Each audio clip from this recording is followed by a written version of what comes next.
შემცირებად, რომელსაც ფიქსად ხელისუფლება ასახელებს. ნება 3000, ნება 2500 და ასე შემდეგ. ამინისტრის შესახებ კანონპროექტი მისაღებია სახალხო დამცველების ზოგადად ხუბარი ამბობს, რომ პატიმრების ვილაუდენობა საშუალო მსუბუქი დანაშაულის სისხლის და მათ ვადაზე ადრე გათავისუფლება აუცილებელია. ხუბარის განცხადებით ნარკოტიკული ნივთიერებების მოხმარებლისთვის სასჯელის განახევრების ნაცვლად უნდა გაუწიოს, რადგან ნარკოტიკების მოხმარებელი არა დამნაშავე, არამედ ავადმყოფია.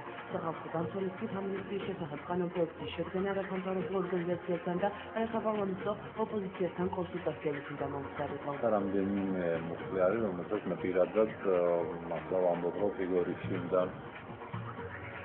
მოხდეს მათი ამნისტირება, რეალურად აქ ლაპარაკია ძალიან მცირე დანაშაულზე, მართლა რაღაც რამდენიმე 5 სიგარეტის შემოტანა და ამ შემთხვევაში ეს ადამიანები არ არიან საზოგადოებრივი სასჯელები. მათ ერთადერთი მიზანი ჰქონდათ, რომ გამოეყვებათ თავიანთი შვილები, გამოეყვებათ თავისი ოჯახები, რომ არ მეცნეს რატომ უნდა მოხდეს 273 მოხდეს ანუ ნარკოტიკების მოხმარების განახორება და არასრულად გათავისუფლება. ეს ის საქართველოს კანონმდებლობა გადაწყვეტილებში ამბობს, რომ ნარკოტიკების მოხმარება ეს არის დანაშაული, არამედ დაავადება. მეორე მხრივ იმუშავებს პროექტს შეცვლა პარლამენტის პროექტი, რომელსაც 273 მოხდის გაფორმებული დანაშაული საერთოდ უნდა გაუწიოს. მაშინ ამის გამოვიდეს ეს ხალხი ბარემ, რატომ უნდა მოხდეს მხოლოდ განახევრება თან ნაციონალური კოალიციის საფუძვლად. ამინისტრის შესახებ კანონპროექტი იურიდიული კომიტეტის წევრებმა ორშაბათს ბიუროს ხდომაზე წარადგინეს. კანონპროექტს პარლამენტი პარასკევს ხის გარეშე ხდომაზე პირველი მოსმენის განიხილავს და დაჯგუფებული წესით სავარაუდოდ მომავალ კვირასვე დაამტკიცებს. აგვისტოს მოვლენების შემდეგ საქართველოს ხელისუფლებამ უცხოელ ინვესტორებთან ურთიერთობა გააქტიურა. დღესასწაულად თბილისში მარიოჩი ეკონომიკის სამინისტროს ორგანიზებით მორიგი შეხვედრა გაიმართა ამჯერად ლიტველ ბიზნესმენებთან. სტუმრებს საქართველოში არსებული ეკონომიკური გარემო და საინვესტიციო სქემა ეკონომიკის მინისტრის მოადგილე ვახტანგ გლეჟავამ გააცნო და ხელისუფლების მიერ განხორციელებულ რეფორმებზე ისაუბრა. ლიტველი ბიზნესმენების ნაწილს საქართველოში ინვესტიცია უკვე ჩადებული აქვს და მიუხედავად იმისა, რომ აგვისტოს მოვლენების შემდეგ მათ დაახლოებით 60% ზარალი ნახეს, საქართველოს დატოვებას არ აპირებენ. მათი თქმით, პრობლემების მოგვარება საქართველოს ხელისუფლების მხრიდან სწორი გადაწყვეტილებებით უნდა მოხდეს, თუმცა კრიზისის დაძლევის მთავარ გასაღებს ამერიკასა და ევროპაში ხედავენ. ჩვენ ვცდილობთ, რომ ყველა სფეროს მიმართ იყოს ინტერესი და დავანახავთ ამის მომხიბლეობა. ამ შემთხვევაში უმეტესად წარმოუდგენელია ინვესტორების სამშენებლო სექტორში. ისინი აგრძელებენ აქ მუშაობას, ესე იგი წარმატებული საქმიანობა იყო, თუ ირიბას ამას ისიც დასახავს, რომ магазинът ლიტვის ავიახაზები აპირებს ერთი რეისის ნაცვლად ახალი წლიდან 4-5 რეისი განახორციელოს კვირაში. Деньги, поймите правильно, сперва надо знать, как они возвращаются, как они движутся, как они въезжают. Конечно, если это выгодно и интересно, конечно, будем вкладывать, ну, потому что кризис, сейчас во всем мире кризис, но это независимости. И я думаю, что если это было и без войны, и такой бы форум, то та же самая, дал бы такой же самый интерес. Те планы, которые мы сейчас имели на этот год, то есть что где-то там сделать $10 миллионов, то есть конфликты, которые, конечно, повлияли на нас. То есть в этом году мы планируем там где-то $4 миллиона. То есть значит, что, скажем, тот оборот, который мы планировали, этот конфликт нам проявлял там где-то 50-60%. Мы вернули Прибалтику обратно некоторые товары, которые уже тут, скажем, немножко было чуть рано.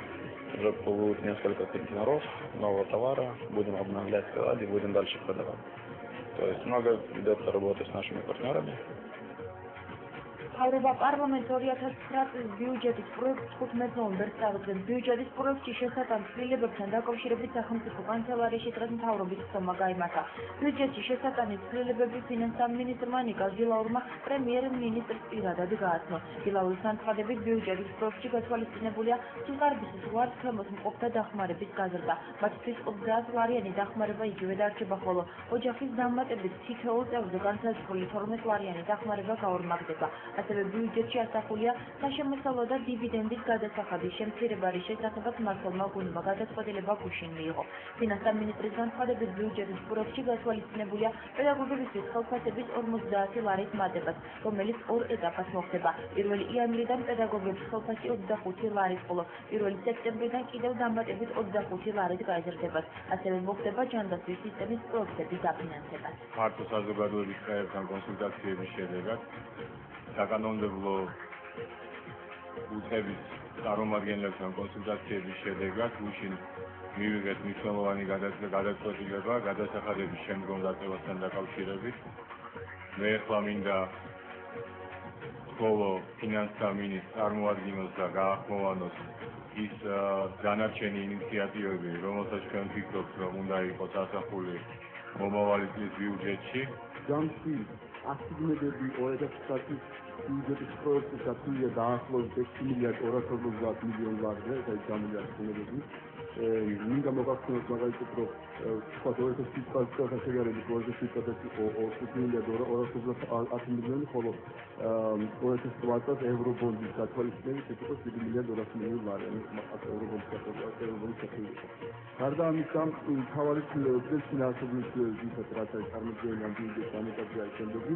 ეს არის განათლების სამინისტრო გასწავლების დაფინანსების მატება, ძირითადად ის არის ვაუჩერის თანხის მატება. გათვალისწინებული ასევე სოციალური პაკეტის ზრდა, ჯამში ჯანდაცვის გასწავლების იზრდება 169 მილიონი ლარით ამ ეტაპზე.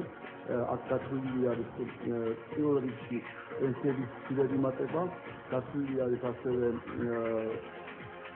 სიგარეტის გვარს ქვემოთ ყოფის მოსახლეობის სახმარების პერიოდის და აქ ლაპარაკია როგორც ვთქვათ, აქამდე თუ ოჯახში იყო გათვლილი 30 ლარი პლუს 12 ლარი თვითონ დამატებით წელზე, ამ წარმოდგენილ ბიუჯეტის ლაპარაკია იმაზე, რომ თითოეული ოჯახი მიიღებს 30 ლარს, ოჯახი პლუს 24 ლარს თითოეული დამატებით წელზე და გარდა ამისა ბენეფიციართა რაოდენობა დაიზრდება 400,000-დან 900,000-მდე.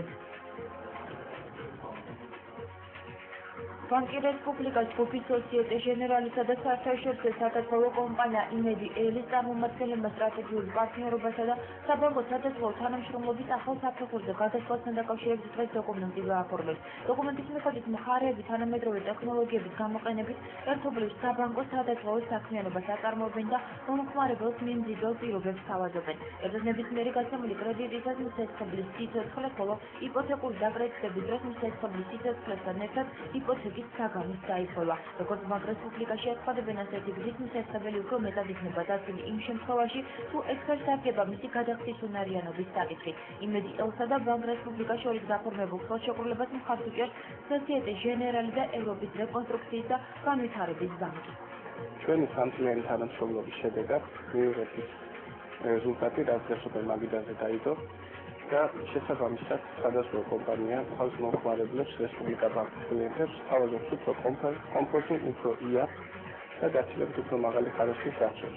ეს არის გაცილებით უფრო მოსახერხებელი და თამამად შემიძლია ვთქვა ერთ-ერთი ყველაზე საუკეთესო პროდუქტი დღეს ქართულ ბაზარზე.